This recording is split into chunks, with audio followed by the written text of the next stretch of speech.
Love you guys.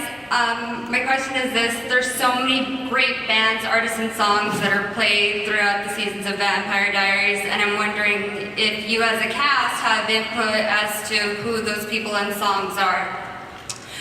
You know what they do, each of them in their own way, because our editors really lay the music in for the show, and our music supervisor collects songs to use and clears them. And so at any point along the way, if one of these guys has a friend who's a musician, a musician that they particularly love, a band that they particularly love, it's so easy for us to, lay that into the editor's hands, and then they find, if there's an opportunity for a placement, they find it. And Damon, jeez. Ian has sent me songs over the years. Like I'll get a little like iTunes, like you've got a gift from Ian Somerhalder. I'm like, woo! And it's a song like Connor Oberst, I know you sent me, and Kat sent me like CDs. It's like, it's been great actually, because everybody gets a chance to try to showcase the people they're fans of. This question is for Ian, who is so beautiful. My heart is beating out of my chest. You must be drinking or something. You are so gorgeous. You've been in the celebrity spotlight for so many years now. Your fans know you inside and out, but what would still surprise them today? Whoa. That they can't imagine, no matter how hard it's going to sound, it's not to sound cliche, this is honest, don't give me shit about this, that any profound love that they think they have for me, mine is exponentially greater. I love you guys more than you can possibly imagine, so thank you for all of that. Truly. Is there a possibility that Stefan and Elena are ever going to get back together in like future seasons or Brown chicken, brown cow? I hate to break it to you, but it's already in the cards. They're getting, no, I'm just kidding, I have no idea. Julie? Elena's pregnant, and what's the deal? Are they, is there any hope, Julie Pleck? Well, I would hate to say there's never any hope for anything. I mean, people grow and evolve and change. I think right now, the love between Damon and Elena is so strong, and the friendship between Steph and Elena has actually grown quite strong. So, and Elena just got her sort of second soulmate ripped out of her arms. So, certainly that is going to be taking up a lot of space in the show for probably quite a long time. Okay. And following up on that, for Paul and Ian, do you guys, depending on who Elena's into, do you guys still find yourselves even like vaguely jealous or competitive? Paul, you're so jealous. I'm only jealous of Nina.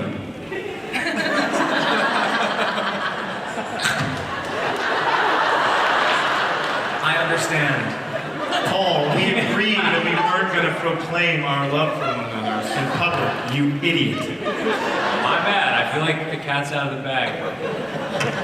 I love you, Paul. No, I got dirty quick. we just love each other. Paul and I share everything. Okay, next question. Ian, have you ever thought about opening one of your IS foundations in Texas, like in Dallas, maybe? Yeah, there's community crews in Texas for sure, but you should do it. Volunteer. Hell yeah. Volunteer. I'll help you. Thank you. You rock, baby. Ian, my mom is totally in love with you. Where is she? She's here in spirit. Okay, good. So my question is, because I'm also an Originals fan, will we be seeing any characters going back to Mystic Falls?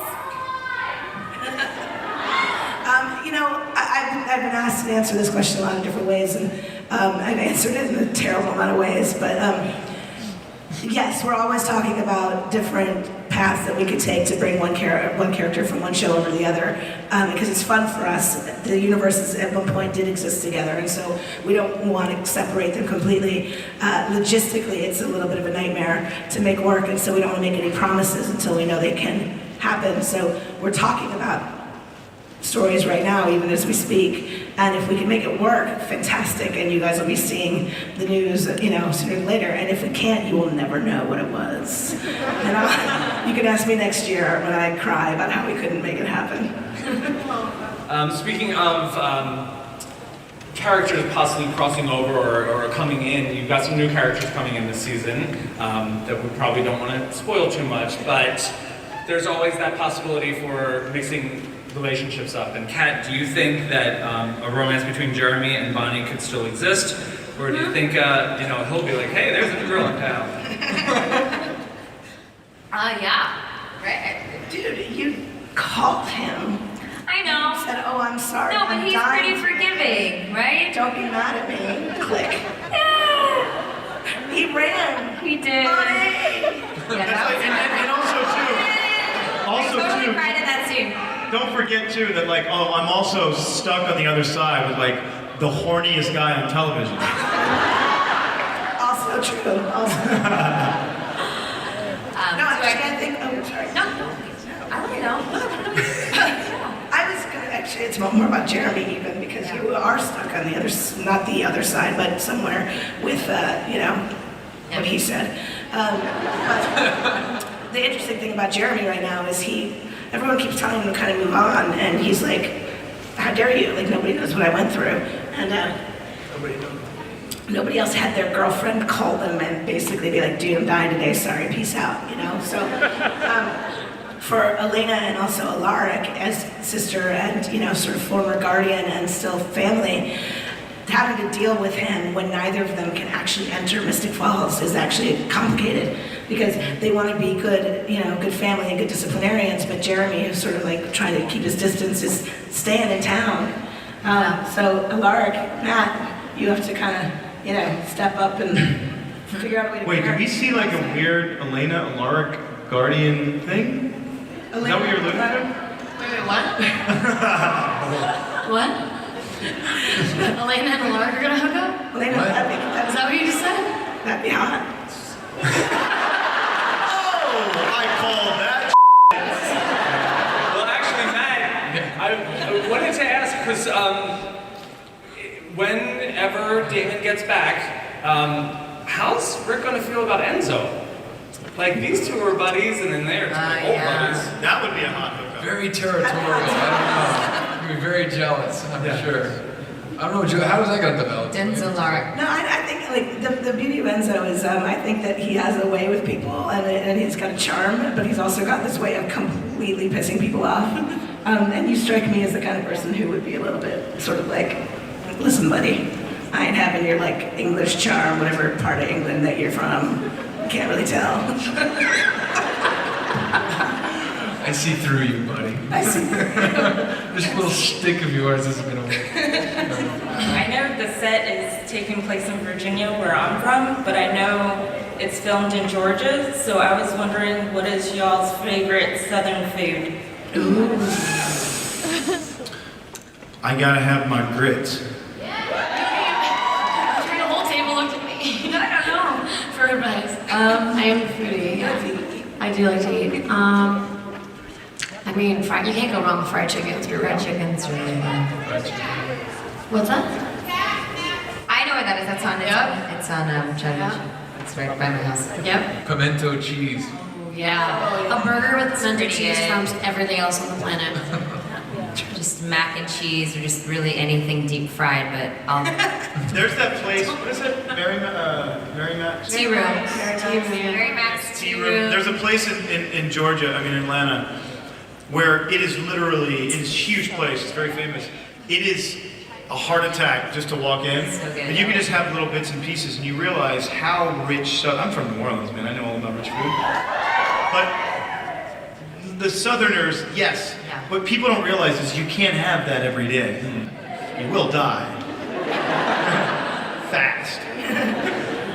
So I think we give it Spread it out. We spread it out, yeah. I like biscuits. Season 1 was a real wake-up call, I think, for everybody. What? Season 1. So a little bit of Yeah, let's set a precedent. We're gonna keep you guys naked just enough so that you eat a couple leaves of lettuce a day. Oh, man. And Yeah, enjoy that steam room, buddy.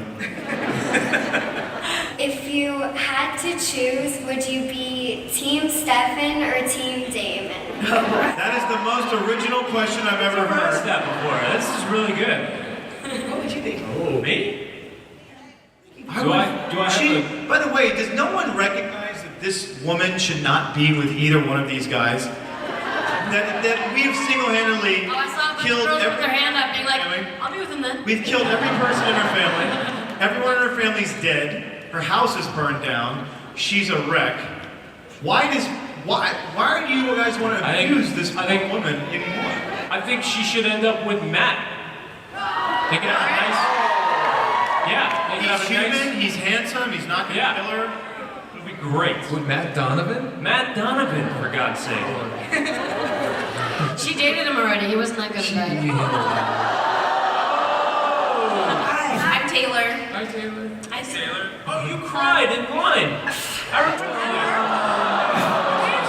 Oh, yeah. No, you're making me cry now again.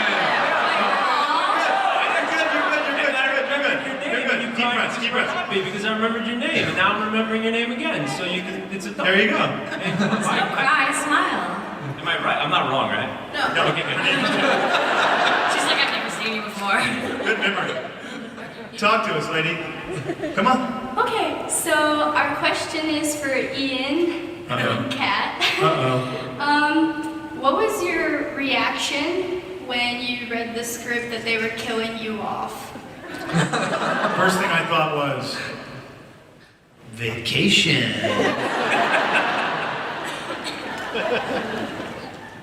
And then I thought, if you're gonna go, you might want to go with a woman that's that hot. We're gonna go, at least we're going again. Yeah. Yeah, is that alright, I mean, I don't know if you wanted a deep, profound answer. I think, and we said this before, I think that this season, again, going with the idea that it's sort of this reboot. You know, we've been telling these stories for 5 years, and they're great and they're dynamic, but just like life evolves, we all evolve as people. The story needs to evolve, and now, by virtue of having all these different characters now interacting with each other, it's going to create a lot of different dynamic. And it's going to be great for us. It's going to be great, hopefully, for you. But it's exciting for us. Change is good. What I really loved, and I'll just end it with this, but I really loved that Bonnie was a character that Julie created that was really about a really selfless character that was about sacrifice. And I love that when she went out, it was her choice. And I think that was something so powerful. So when I read the ending, I wasn't sad. I actually felt empowered by it because it was a choice of the character. She made a choice. She knew what was going to happen. She knew for many episodes before that it was going to happen, which is why she didn't tell Jeremy, because she didn't want to change the ending of their relationship. She wanted to keep it pure. She wanted to keep the love. And I really love that in the end, it was her choice. What she said. Okay, before we wrap it up, this show is, I mean, you guys are great with the hashtags, but for you guys, for the actors, give us the appropriate hashtag that you would assign your character. How would you hashtag your role? Yeah, hashtag hero hair. Sexy Wesley? Hashtag Sexy Wesley. No, your character. Wesley's kind of a character. Hashtag triple ganger.